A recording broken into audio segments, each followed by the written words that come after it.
నమస్తే అండి. ఇటీవల పోలీస్ నోటిఫికేషన్ సంబంధించి సమాచారం వచ్చిన తర్వాత పోలీస్ ప్రిపేర్ అయ్యేటువంటి ఆస్పిరెంట్స్ ఎవరైతే ఉన్నారో వాళ్ళు ప్రిపరేషన్ అనేది స్టార్ట్ చేయడం జరిగింది. అయితే ఈ ప్రిపరేషన్ సంబంధించి ఎలా ప్రిపేర్ అవ్వాలి, ఎలా ప్రిపేర్ అయితే జాబ్ని సాధించవచ్చు అనే విషయంలో మాకు కొంత ఎక్స్పీరియన్స్ ఉంది కాబట్టి మా ఎక్స్పీరియన్స్ని మీతో షేర్ చేసుకుంటూ ఎవరైతే ఆస్పిరెంట్స్ ఉంటారో వాళ్ళతో షేర్ చేసుకుంటూ వాళ్ళకి సపోర్టివ్గా ఉండాలన్న ఉద్దేశంతో ఈ వీడియోస్ చేయడం జరుగుతుంది.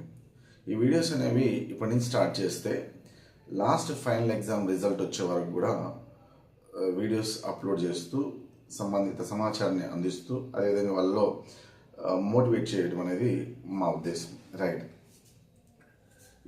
ఈ పోలీస్ ఆస్పిరెంట్స్లో రెండు రకాల కేటగిరీస్ ఉంటారు. ఒకరు ఫ్రెషర్స్, రెండో వాళ్ళు ఆల్రెడీ ఫస్ట్ అటెంప్ట్లో మిస్ అయ్యి ఎడ్జ్లో మిస్ అయ్యి, అలాగే అంతకుముందు ఇంకో కేటగిరీ అంతకుముందు మిస్ అయిన వాళ్ళు, అంటే 2 అటెంప్ట్స్ చేసిన వాళ్ళు. ఇలా freshers, first and second attempt చేసి మిస్ అయిన వాళ్ళు, వీళ్ళందరూ కూడాను పోలీస్ ఆస్పిరెంట్స్ రేపు వచ్చే నోటిఫికేషన్లో అప్లై చేస్తారు. అప్లై చేసి వీళ్ళు కూడా సీరియస్గా ప్రిపేర్ అవుతారు. కాబట్టి ఆ ప్రిపరేషన్లో ఈ సీనియర్స్ ఎవరైతే ఉన్నారో వాళ్ళు ఎలా జాబ్ మిస్ అయింది, ఏ కారణాల చేత మిస్ అయింది అనేది వాళ్ళకి కొంత ఎక్స్పీరియన్స్ ఉంటుంది. అలాగే అక్కడ ఫ్రెషర్స్ అయితే వీళ్ళకి కొంత అవగాహన ఉండదు. అవగాహన ఉండకపోవడం వల్ల వీళ్ళు నెక్స్ట్ టైంకి మళ్ళీ ఉంటారు సీరియస్గా మిగిలిపోకుండా ఇదే నోటిఫికేషన్లోకి పోవాలంటే ఎటువంటి ప్రికాషన్స్ తీసుకోవాలి, ఎటువంటి సమాచారం మనం సేకరించుకోవాలి అనే విషయాన్ని ఈ వీడియోలో చెప్పదలుచుకున్నాను. ఫస్ట్ కాంపిటేటివ్ సినారియో ఎలా ఉందంటే, పోలీస్ అది కానిస్టేబుల్ కావచ్చు, ఎస్ఐ కావచ్చు, కాంపిటీషన్ అనేది చాలా హెవీగా ఉంటుంది. ఎట్లా అంటే కానిస్టేబుల్ లెవెల్లో ఒక 7 lakhs మెంబర్స్ ఆస్పిరెంట్స్ ఉంటే అందులో ఉంది 14,000.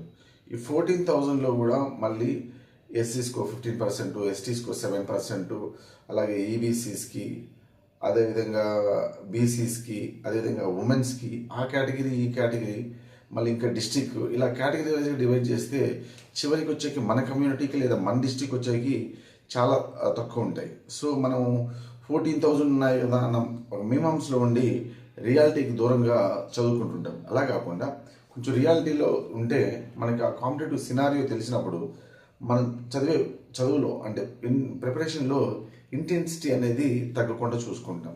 రైట్. రెండోది, ఈ ప్రిపేర్ అయ్యే దాంట్లో మనకి కానిస్టేబుల్ కానీ ఎస్ఐ కానీ ప్రిపేర్ అయ్యే దాంట్లో దీంట్లో డిగ్రీ వాళ్ళు ఉంటారు, పీజీ వాళ్ళు ఉంటారు, బీటెక్ వాళ్ళు ఉంటారు, ఎంటెక్ వాళ్ళు ఉంటారు, ప్రొఫెషనల్ కోర్సులో ఉంటారు. ఇలా రకరకాలుగా బాగా చదువుకున్న వాళ్ళు కూడా చివరికి కానిస్టేబుల్కి రావడం వల్ల ఈ ఎవరైతే ఇంటర్మీడియట్ పాస్ అయ్యి పోలీస్ అవుదాం అనుకున్నారో, లేదా డిగ్రీ నార్మల్గా బీఏ, బీఎస్సీ, బీకామ్ చదివి ప్రిపేర్ అవ్వాలనుకున్నారు, వీళ్ళకి హెవీ కాంపిటీషన్ వచ్చే ఛాన్స్ ఉంది. సో కాబట్టి ఏంటంటే మనం చదువుకునేటప్పుడు కంపల్సరిగా ఇంటెన్సిటీతో ఈ వీటన్నిటిని దృష్టిలో ఉంచుకొని, కాంపిటేటివ్ సినారియోని దృష్టిలో ఉంచుకొని, ఆ తర్వాత మనకి రిజర్వేషన్ క్లాసిఫికేషన్ దృష్టిలో ఉంచుకొని, అలాగే కాంపిటేటివ్ పక్కన ఉన్నటువంటి ఎవరైతే టెక్నికల్ కోర్స్ నుంచి వచ్చి వీటికి రావడం వల్ల ఆ కాంపిటెన్సీ అనేది ఇంకా ఇంటెన్సిఫై అవుతుంది.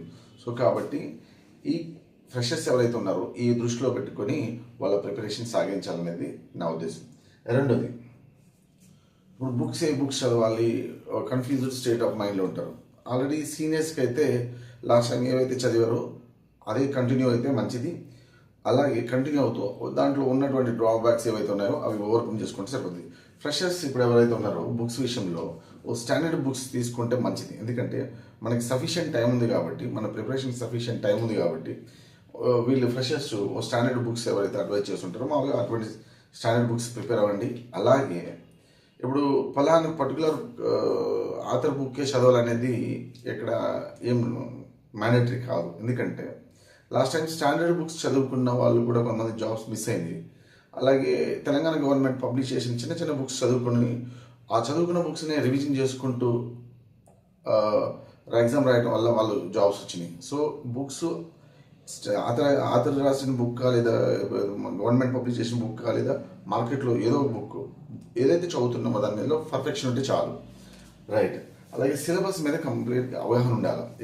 ఇప్పుడు ఫర్ ఎగ్జాంపుల్ ఒక హిస్టరీ తీసుకున్నాం అనుకో, ఇదిగో మనం ఏది ఇంపార్టెంట్ దాని మీద ఎక్కువ ఫోకస్ చేసి చదవడం వల్ల చాలా ప్లస్ ఉంటుంది. అలా కాకుండా కొన్ని ఏరియాస్ ఉంటాయి, ఇప్పుడు ఏన్షియంట్ ఇండియన్ హిస్టరీ ఉంది, దాని మీద ఎక్కువ ఫోకస్ చేసి మోడర్న్ ఇండియా మీద తక్కువ ఫోకస్ చేస్తే ఒక ప్రయోజనం ఉండదు. అలా కాకుండా సిలబస్ దేని మీద ఎక్కువ ఇస్తున్నారు, లాస్ట్ ప్రీవియస్ పేపర్స్ మనం దృష్టిలో పెట్టుకొని ఎలా ఇస్తున్నారు అనేవి కొంచెం అవగాహన ఉండాలి. అదొకటి. రెండోది వెరీ వెరీ ఇంపార్టెంట్ ఏంటంటే ప్రిలిమ్స్ ఎగ్జామ్ రాసేటప్పటికి నువ్వు సిలబస్ అనేది కంప్లీట్ చేయడం చాలా బెటర్. ఎందుకంటే ఆ తర్వాత నీకు ప్రిలిమ్స్ అయిపోయిన తర్వాత పూర్తిగా గ్రౌండ్ మీద పడి ఆ తర్వాత మన ఓరియంటేషన్ ఫైనల్ మెయిన్స్ అనే ఓరియంటేషన్ మర్చిపోయి గ్రౌండ్లో తిరుగుతుంటాం.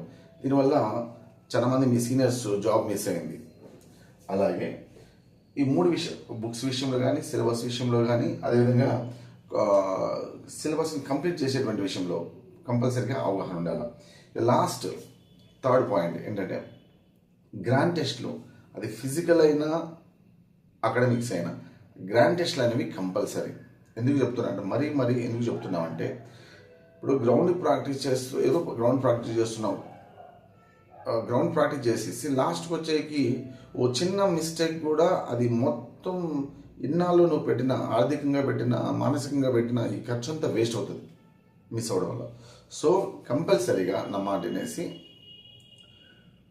2 వీక్స్కి ఒకసారి గ్రౌండ్ టెస్ట్, 2 వీక్స్కి ఒకసారి అసలు నువ్వు ఎక్కడున్నావు, డ్రాబ్యాక్స్ ఎక్కడున్నాయి, సో టైమింగ్ ఎంత వస్తుంది, నువ్వు గ్రౌండ్ మెరిట్లోనే తీసుకోవాలనుకున్నప్పుడు గ్రౌండ్ మెరిట్లోనే జాబ్ కొట్టాలనుకుంటే మెరిట్ ఎక్కడ, నీ టార్గెట్ ఎక్కడ ఉంది, సో ఈ విషయంలో క్లారిటీ ఉండాలి. అలాగే అకాడమిక్స్ విషయంలో కూడా ఎవరైతే ఎగ్జామ్స్ రాయకుండా, అది మామూలుగా గ్రాండ్ టెస్ట్లు రాయకుండా డైరెక్ట్గా పోయి రాస్తారో చాలా మిస్టేక్స్ వస్తుంటాయి. సో చిన్న మిస్టేక్ కూడా మనకి చాలా ప్రాబ్లం అవుతుంది. ఫర్ ఎగ్జాంపుల్ ఏదో సబ్జెక్ట్లో ఒక బిట్ కూడా మన ర్యాంకుని ఎక్కడికో తీసుకెళ్తారు, చివరికి మొత్తం మన నెంబరు రేపటి రోజున రిజల్ట్ రాదు. సో కాబట్టి ఏంటంటే గ్రాండ్ టెస్ట్లు అటు ఫిజికల్ అయినా ఇటు అకాడమిక్స్ అయినా కంపల్సరీ రాయాలి. అకాడమిక్ గ్రాండ్ టెస్ట్లు కంపల్సరీగా ఎవ్రీ సండే ఏదో ఒక ఇన్స్టిట్యూట్లో ఎన్రోల్ చేసుకోండి. ఆ ఇన్స్టిట్యూట్ అని ఏం లేదు, కానీ గ్రాండ్ టెస్ట్లు అయితే కంపల్సరీ రాయాలి.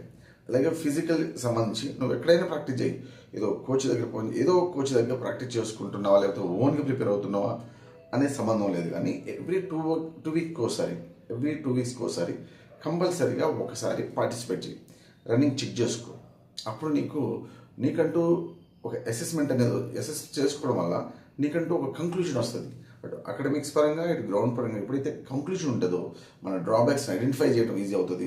ఎప్పుడైతే డ్రాబ్యాక్స్ ఐడెంటిఫై చేయడం ఈజీ అవుతుందో అప్పుడు ఆ ఓవర్కమ్ చేయడం కూడా అంతే ఈజీ అవుతుంది.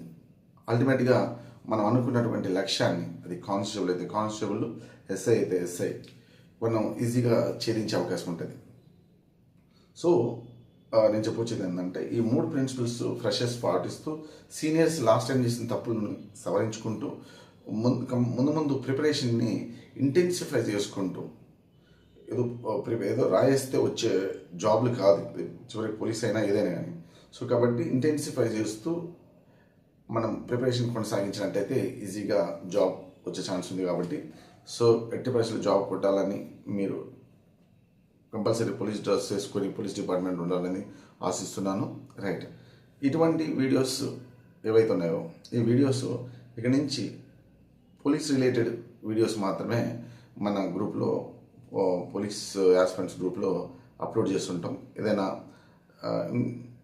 టైం వేస్ట్ చేయకుండా రేపు ఎగ్జామ్ అయితే ఎంత ఇంటెన్సిఫైగా ఈరోజు ఉంటామో అదే ఇంటెన్సిటీ లాస్ట్ ఫైనల్ ఎగ్జామ్ రాసే వరకు కూడా ఆ ఇంటెన్సిటీని మెయింటైన్ చేయాలి.